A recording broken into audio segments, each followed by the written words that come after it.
여진이랑 거란과의 전쟁 이후에 이어지는 내용은 바로 교류의 내용인데요. 이 고려라는 나라가 주변 나라들과 교류한 내용을 한 장에 걸쳐서 2페이지로 적어 놓았습니다. 이 내용 한번 또 보도록 할게요. 아무래도 앞의 내용보다는 막 그렇게 중요한 부분은 아니다 보니 여러분도 제가 강조하는 내용 말고는 그냥 넘겨가면서 읽어보세요. 자, 첫 번째 페이지에서는 송나라와 고려의 교류를 이야기하고 있는데요. 여기서 교류라는 게 무엇인지 한번 생각해 볼까요? 자, 교류.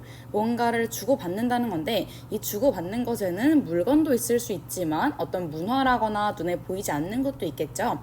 그런 걸 먼저 보도록 합시다. 자, 건국 초기부터 주변 국가와 교류하였다. 친하게 지냈대요. 고려는 송을 비롯하여 요, 금, 일본 등 주변 국가와 교류하였고 멀리 아라비아와도 교류하였다. 여기까지는 이제 고려가 교류한 범위에 대해 이야기하고 있다라고 생각하시면 되겠어요. 그 다음에 여기서 중요한 것은 바로 병란도인데요. 우리 옛날에 저 통일신라 때 당항성이라거나 청해진 이런 항구, 울산항 이런 항구들이 중요했던 것처럼 고려시대를 대표하는 항구의 이름은 병란도라는 점을 여기서 보시면 됩니다. 병란도의 위치도 다음 페이지에서 볼 거예요. 개경에서 가까운 강 근처에 있기 때문에 이때의 개경 역할이 무엇입니까? 3초 기다려 드릴게요. 자, 수도이죠. 이제는 모르면 안 돼요. 수도가 개경이기 때문에 수도인 개경 근처에 있는 항구인 병란도가 번성하였다라는 말을 하고 있어요. 다음으로 넘어갑시다. 자, 볼까? 송과 교류하면서 제가 여기를 강조했습니다. 왜? 이 실리라는 단어 강조했는데요. 실리라는 뜻이 무슨 말입니까? 실제적인 이익이라는 뜻입니다. 자, 우리나라가 송나라랑 교류할 때 무조건 우리가 신하의 국가로서 납작 엎드려서 위로 모시기만 한 게 아니라 우리 고려의 이익도 추구했다라는 거를 여러분이 간과하기 쉽기 때문에 이 말을 강조했는데요. 이 두 나라 간의 교류가 서로에 대한 윈윈이지 무조건 손에 대해 퍼주기만 하는 관계는 아니었다라는 걸 말해주는 단어가 이 실리입니다. 자, 그럼 이어지는 1, 2, 3번 볼까요? 제도를 정비하였다. 여러분 문제집에는 막 어사대 3사 이런 걸 구분해서 뭐는 송나라고 아니고 이렇게 나오던데 그렇게까지는 아직은 외울 필요가 없고요. 그냥 이성육부는 당나라의 것을 가져온 것이라면 그 아래에 있는 짜잘한 것들, 중추원 이런 것들은 송나라에서 왔다라고만 이해해 두시면 됩니다. 다음 또 이런저런 문물을 받아들였다. 이거는 삼국시대부터 이어져 오던 내용이니까 당연한 말이고 또 근데 볼만한 것이 이 초조대장경이라는 것이에요. 여기서 조라는 게 만들다 라는 뜻이라고 보면 되고 처음입니다. 초가 처음인 예시가 우리 주변에 뭐가 있죠? 떠오르는 거 없는데 초등학교가 그 초자일까요? 뭔가 처음 할 때가 초자가 붙거든요. 자, 여러분이 알만한 거는 좀 쉬운 단어는 안 떠오르지만 이 초라는 건 처음이란 뜻입니다. 그러니까 처음 만든 대장경이라는 것, 이걸 가능할 때에 도움받았다는 말이에요. 대장경이라는 게 무엇이냐? 나무 판때기가 이렇게 있어. 그럼 여기다가 한자를 막 쓰는 거야. 이런 식으로 써. 아는 한자가 별로 없네요. 이걸 새기는데 이 내용이 실제로 어떤 내용이냐? 불교에 대한 내용입니다. 불교 내용을 나무판에 새기면서 제발 이 전쟁이 이기게 해주세요. 제발요. 진짜 제발요. 제발 이기게 해주세요. 이렇게 간절한 마음을 담아서 수작업을 하는 동안 이제 기도를 한다. 이런 의미로 생각하시면 됩니다. 이걸 만들 때 그 내용을 송나라에서 좀 받아왔다라고 이해하시면 돼요.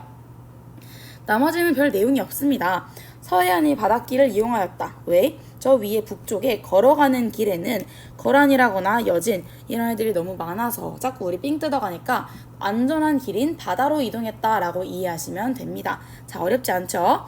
여긴 이 정도만 이해하고 넘어가시면 됩니다. 그렇다면 다음 페이지에 이어지는 내용은 그냥 송나라가 아닌 주변 다른 나라, 여러 나라와의 교류라는 제목인데요. 여기는 그럼 송나라를 빼고 거란, 여진, 일본 이런 주변 나라들과의 교류를 이야기한다고 보면 됩니다. 자, 얘네들은 물론 맞아. 우리랑 전쟁을 했어. 얘네는 북방민족으로서 우리랑 침입하고 싸우고 했지만 그러면서도 동시에 중요한 건 뭐다? 사람들끼리 교류는 있다. 여러분 옛날 사람들은 이게 지금 나라를 중심으로 보긴 하지만 한 명과 한 명의 이야기가 아니라 수많은 사람들이 만난 나라와 또 다른 사람들이 만난 나라에 대한 이야기이기 때문에 전쟁을 한다고 해서 교류가 없는 건 절대 아니에요. 착각하시면 안 됩니다. 일제강점기 때에도 우리나라랑 일본이 친하게 지내는 사례도 분명히 있을 것이고 세계대전 중에도 프랑스 사람과 독일인이 친하게 지낸 경우가 있겠죠. 그런 것처럼 이때에도 거란이랑 여진이 군사들끼리는 우리와 전쟁을 했지만 사람들은 각자의 필요에 따라 교류를 하기도 했다는 점을 절대 간과하지 마세요. 자, 그럼 보자. 먼저는 거란이야. 거란이랑은 사신을 파견했대. 왜? 침입을 한번 물리쳤거든. 얘네랑 한번 둘이 1대1 맞다이를 뜨고 나니까 우리 둘이 누가 이기는 게 아니라 약간 비등비등하네? 라는 말을 생각을 하게 됐어. 그래서 이제부터는 서로 공격하지 않고 편하게 지내면서 사신도 파견하고 계속 뭔가 그냥 좀 축하할 일 있으면 축하해주고 교류도 하고 이렇게 왔다 갔다 한다는 말을 이해하시면 됩니다. 다음으로 여러분이 놓칠 만한 게 대장경 편찬인데 대장경을 가져와서 교류한다는 게 나오면 무조건 송나라라고 생각할까봐 거란도 있다는 점을 여기서 읽어보시면 됩니다.